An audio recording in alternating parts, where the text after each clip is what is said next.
So this is going to be another movie review. This one's called Crimetime, 1996. This is going to be another Karen Black flick. I love this movie. I'm giving it 5 out of 5 stars. It gets a relatively low 3.5 out of 10 rating on IMDb. This movie is nuts. That's why I love this movie so much. It's about an aspiring actor who spends a lot of the movie running around naked. You can see his all over body tan, his shaved body, and his naked arse.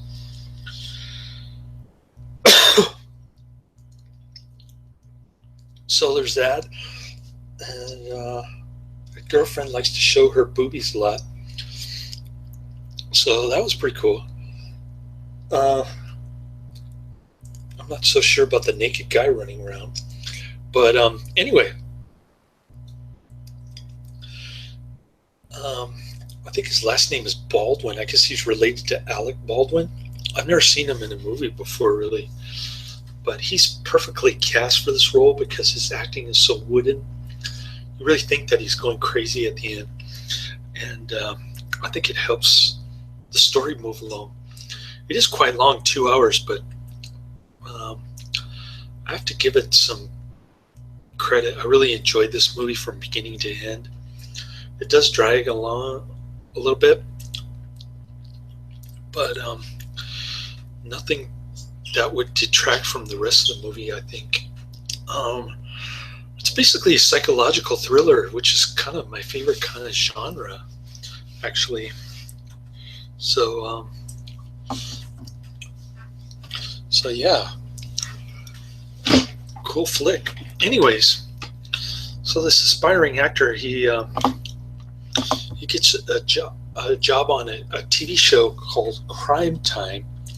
The executive producer of Crimetime, I guess, is Karen Black, which is not the first time she's played that role, but she's more sleazy in this movie. And it kind of reminds me of the whole Geraldo Rivera, Jerry Rivers kind of thing, where Jerry Rivers was telling Ozzy Osbourne that he was promoting Satanism, causing kids to commit suicide and all this stuff. And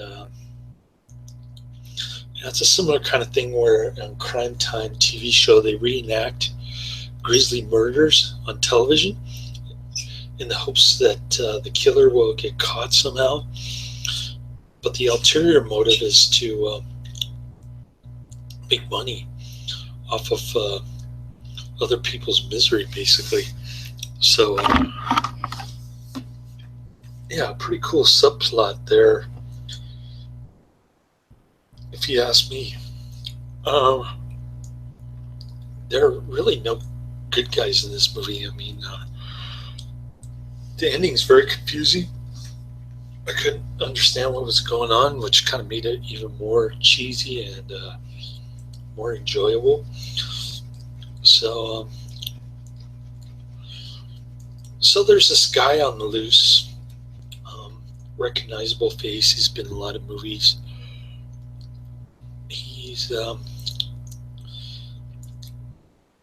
stabbing women in the stomach, and then he cuts out their left eyeball and he collects them in this little freezer compartment thing in his basement. He's a TV repairman, which is kind of like a Boston Strangler kind of guy. Anyways, so he's doing this thing, and then they hire the Baldwin dude to portray the serial killer on TV, and so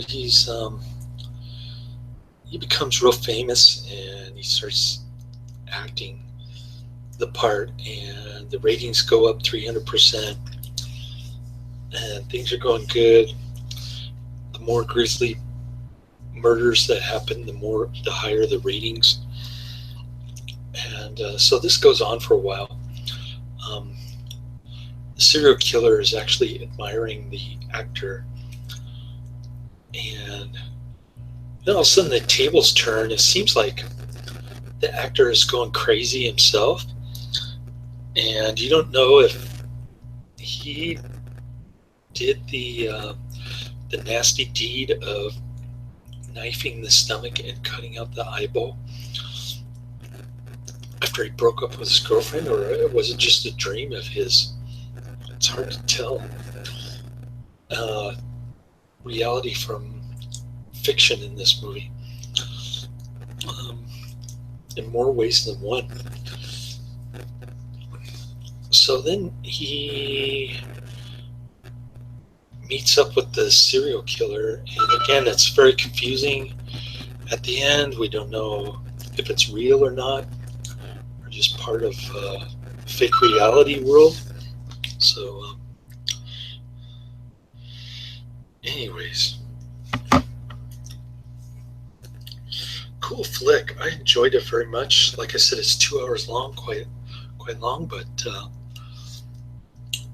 it took a while for the plot twist to develop, so understandable.